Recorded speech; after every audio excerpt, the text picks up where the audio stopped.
welcome to the Intersection Magazine podcast. This week's guest is Jean-Paul Nageri. I met Jean-Paul indirectly through the Swarm Summit 2023 that just took place at Hive Collab, and he was one of the panelists for the agricultural related businesses or sustainable agricultural technologies and emerging technologies. And he gave some interesting insights about what he's doing in the space around technologies or a solution they have that preserves fruits, gives them a greater shelf life. And his talk attracted quite a lot of attention, so I thought we should bring him on to talk about what he does and what their group CO Valley Technology does. And so I hope you will enjoy this brief podcast. Thank you.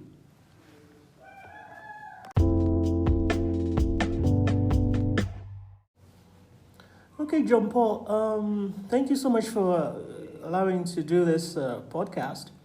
Now, tell us a little bit about yourself. Who is Jean-Paul?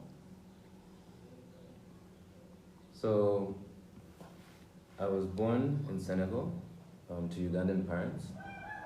I mostly studied in French schools, and up to until 2010, I moved back to Uganda. Okay. And I basically did my final year of high school here in Uganda, as well as my university. Okay. I studied agriculture science and entrepreneurship at Uganda Christian University. Okay. And from there I graduated and embarked on a journey to solve a very huge problem that the world is facing. Okay. So you said you grew up in Senegal? Yes. Senegal. Yes. Okay. Now your company is called CO Valley Technologies, and we're actually in your boardroom. Tell us a little bit about CO Valley Technologies. When did you start? When did you establish it? And give us a bit of history. So, 3 years ago, my father planted over 1 acre of bananas. Okay. He planted these bananas in a region of eastern Uganda, actually in Busia, Okay. Specifically an area called CO Valley. This is basically where River Sio acts as the border between Kenya and Uganda. Okay. So he planted over 1 acre of bananas, and sadly he lost his entire harvest as a result of spoilage. Oh, wow. He had gotten in touch with middlemen, also known as traders, and they had vouched to actually buy his entire harvest, but they never showed up. And so he waited and waited, and as a result of the high temperatures, the bananas started to ripen. Okay. And in that process, they all got spoiled. He was only able to salvage a very small percentage, which he was able to eat. Okay. But the vast majority went bad. Okay. He was extremely devastated. And given I studied agriculture, he asked me if there was something I could do to ensure that would never happen to him again. Okay.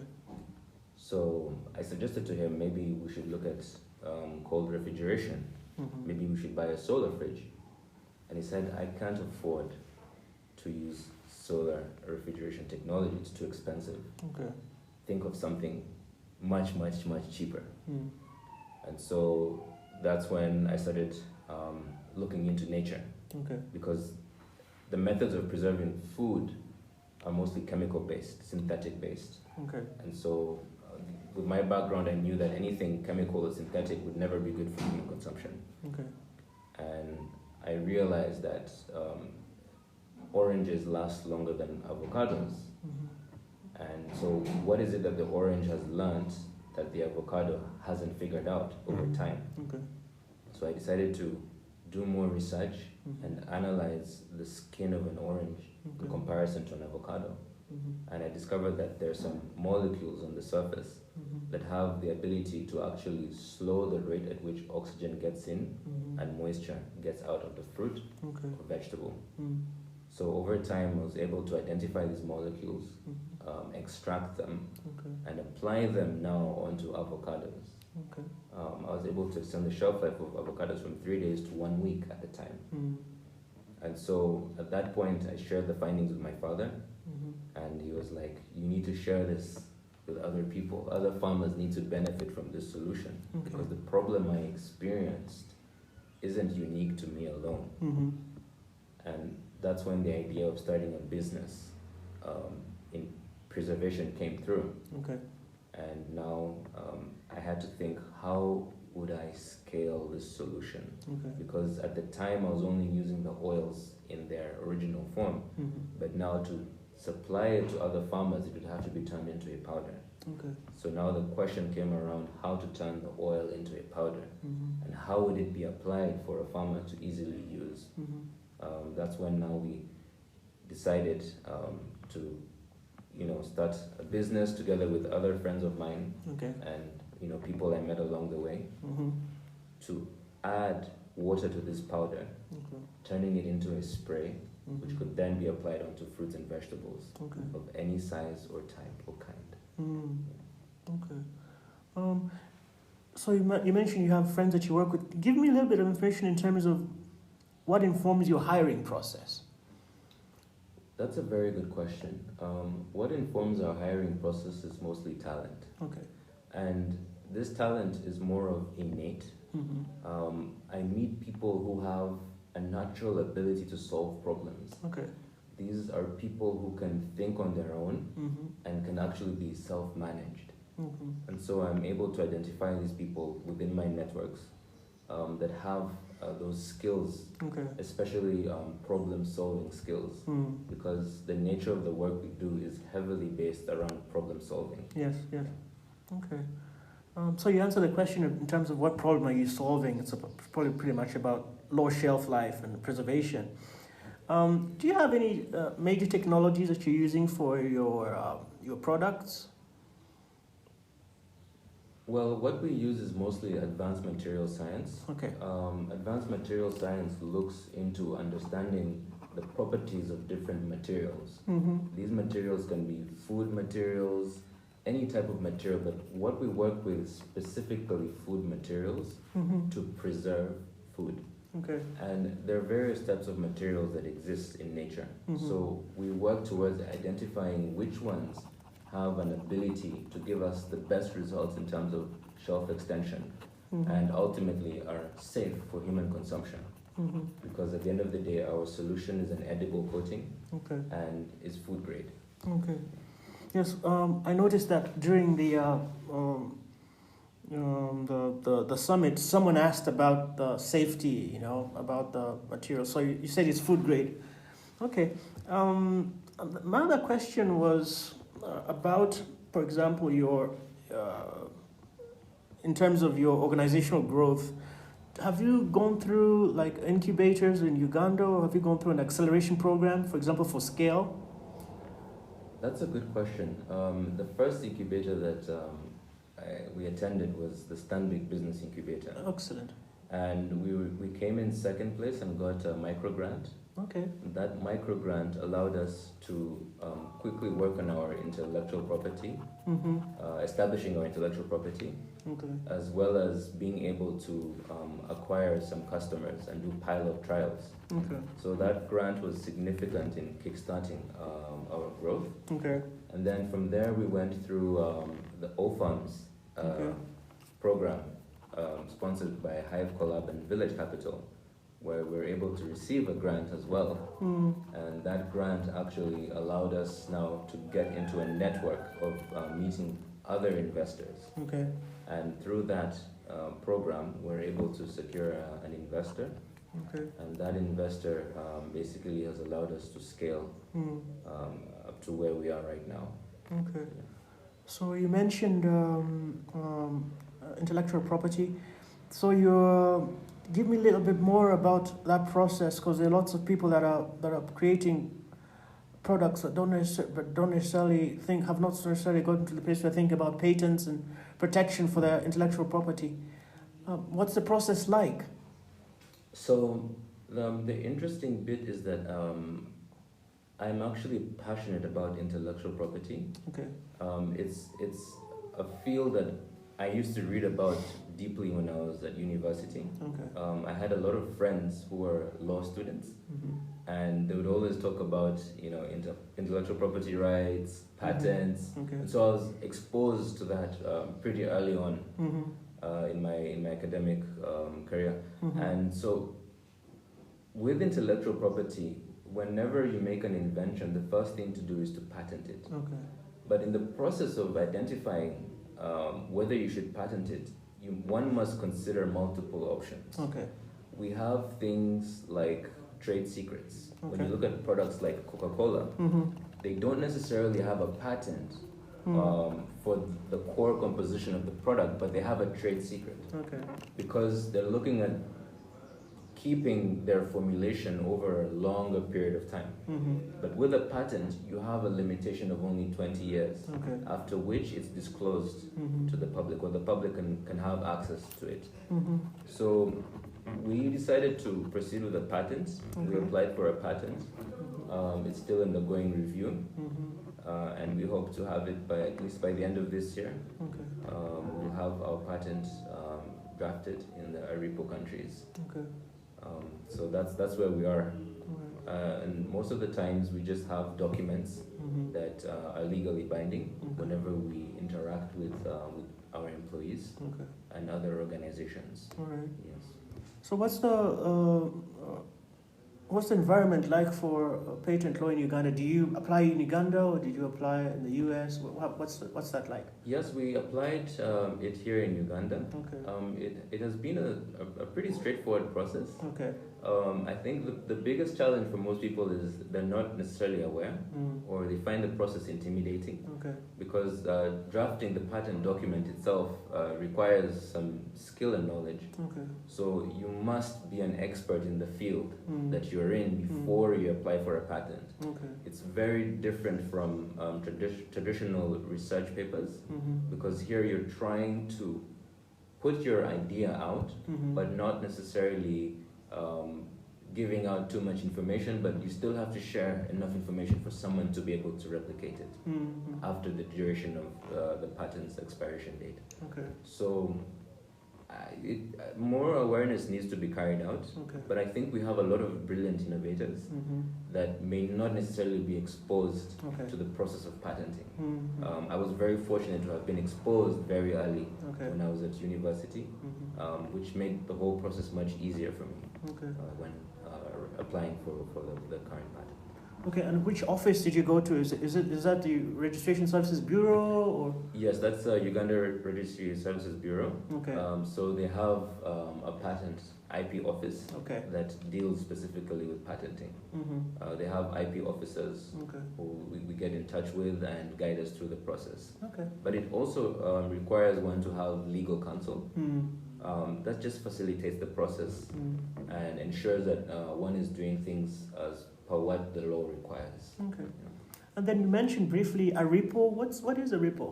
So ARIPO is a group of countries that came together to protect intellectual property within Africa. Okay. The international body is called WIPO. World Intellectual Property Organization. Exactly. So ARIPO is more for 16 countries, Uganda being one of them, Zimbabwe, Lesotho, Tanzania, Kenya, Egypt as well is there. So basically, if you have a product or a solution and you want it to be, the intellectual property in terms of patents to be protected, it's protected within those 16 countries. Okay. But they should be of commercial interest. Okay. Yes. Now, what is it like if you, for example, wish to expand into markets like in the US? Does your patents apply? Do you have to go through the process again? For the US now, we'd be looking at WIPO. Okay. Because WIPO covers over 100 countries, and the US is one of those countries. Yes. Okay. Yes. Excellent. Now, I'm also curious to find out, in terms of like, I don't know, some people don't have too much liberty, or some companies don't like to express too much in terms of like their financials, but are you profitable? Currently, we're not profitable. Okay. We're in the process of scaling and testing the solution on the market. Okay. This is something that hasn't been done before. So we're basically pioneering and charting the path. Okay.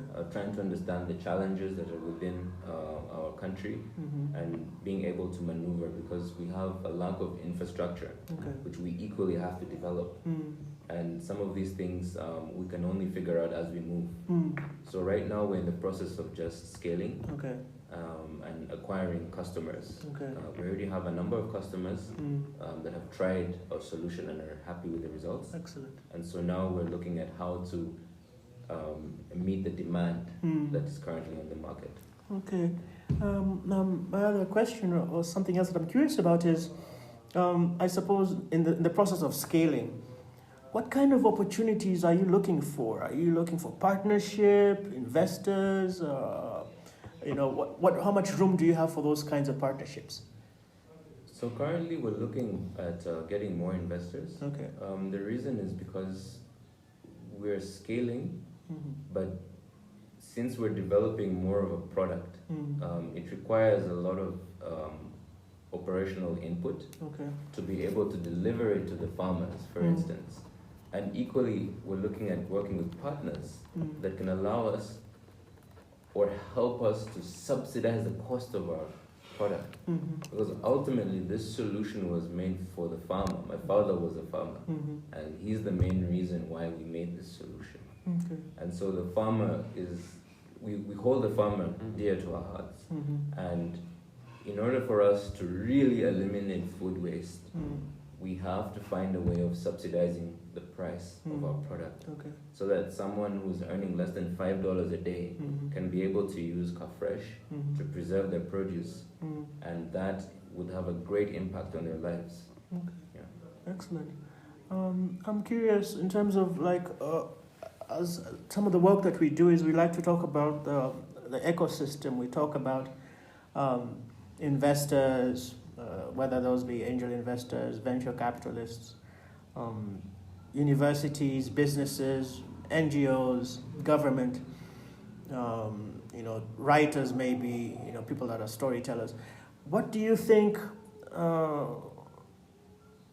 when you look at Uganda's ecosystem, what do you think, what are our strengths? Where should we put more effort in the future? What's your view of the ecosystem as someone who's been a participant or like a key part of the ecosystem? Where do you think we need to put more work? Uganda is a very blessed nation, extremely blessed. I have met some of the most intelligent people in this country. These are people who are doing things that you cannot find anywhere else, given the kind of resources they have access to. Yes. Ugandans are extremely resourceful people, and the level of innovation here is extremely high.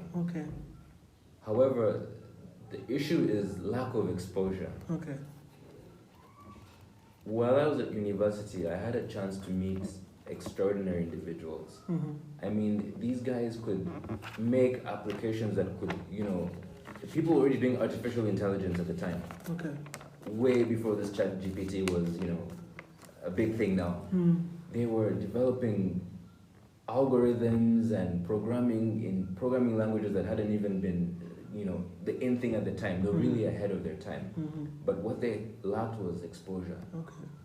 And so that's one of the things that's really slowing down innovation in our country.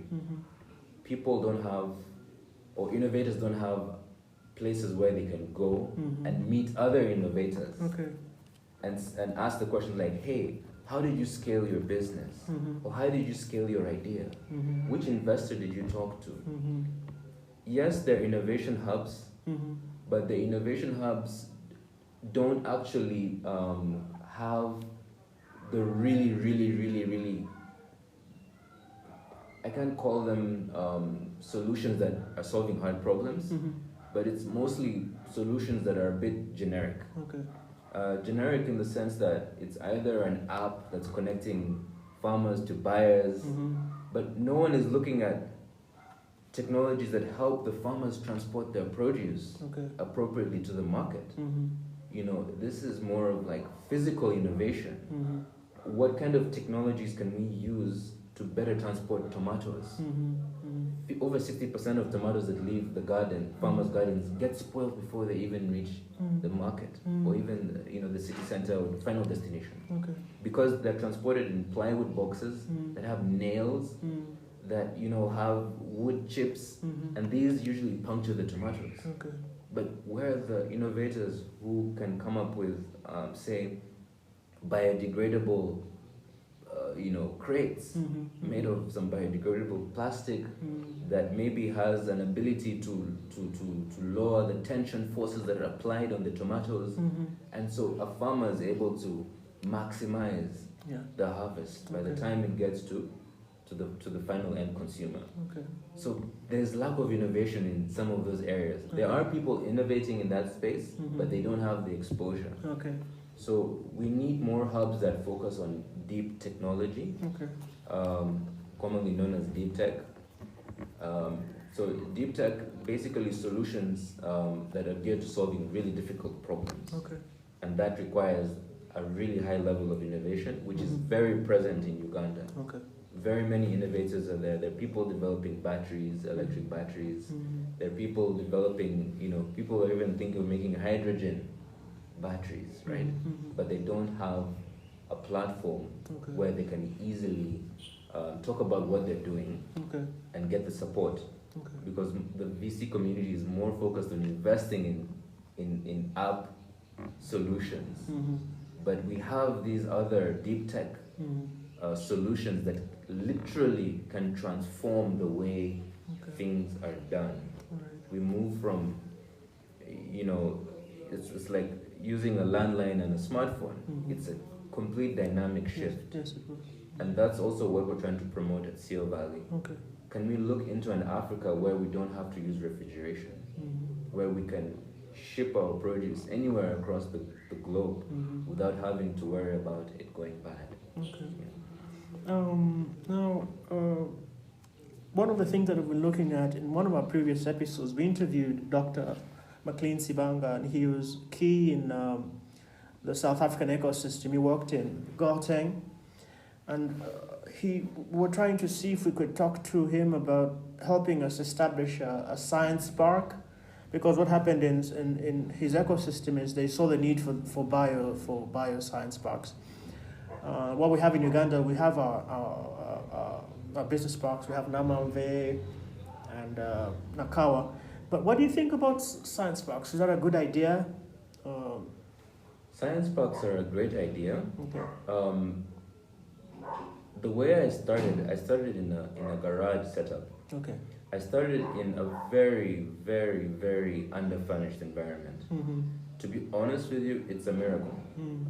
I do believe in God, and it's been a miracle, because if I am to take you to where we started off, you wouldn't believe that such a place was where this idea birthed from. That I was able to come up with ingredients in such an environment, which goes back to the point of us Ugandans are very resourceful. We can do a lot with very, very little. And so science parks are good, but it's majorly about creating an environment that forces one to think. And not think when you have a lot. Because a science park can spoil you. Yes. It can be fitted with the latest technologies, latest gadgets, latest infrastructure. But that also stifles your creative ability. It's almost like building a pyramid using matchsticks. That kind of thinking. So it's more of being given the fundamentals, what we call first principle thinking. If I have these ingredients, what's the most I can do out of them? If I have these pieces of equipment, what's the most I can do out of them? Because if you're able to do a lot with very little, when you do get enough, the sky is the limit. So I think that we need to have more of... Science parks are great, but the science parks should not be overly stocked as well. They should force the innovators or the people that are going to them to also think out of the box, think hard. And in doing so, usually we say once the mind stretches, it never goes back to the way it was originally. That's very true. That's very true. You mentioned briefly Buy Uganda, Build Uganda. Tell us more about that. And what's your interest in that? My interest is in promoting Uganda to the rest of the world. Okay. We have amazing innovations here, but we usually get subjected to intellectual property theft, where individuals from other countries come in and take our solutions and make a fortune out of them. So I'm a strong advocate for promoting Ugandan-based solutions that are solving global problems. Okay. Yeah. Now, finally, tell us a little bit more about where we can find you. Are you on LinkedIn? Are you on the socials? All that stuff. I'm on LinkedIn. Yes. Very active there. Okay. Some people may say I'm not very active either. I'm also on Twitter. Okay. Still active, but some may say I'm not active. Okay. I'm always busy in the lab working on formulations. Okay. But when I do get time, I'm very active on LinkedIn. So under what names? Jean-Paul Nageri. Jean-Paul Nageri. Okay. Thank you very much, Jean-Paul. It was very informative. Hopefully you guys also, our listeners, have benefited from this podcast. Hopefully we can meet again when you've made some progress, and hopefully when you've been able to scale, then you can give us some updates. Thank you very much, Jean-Paul. Thank you for having me.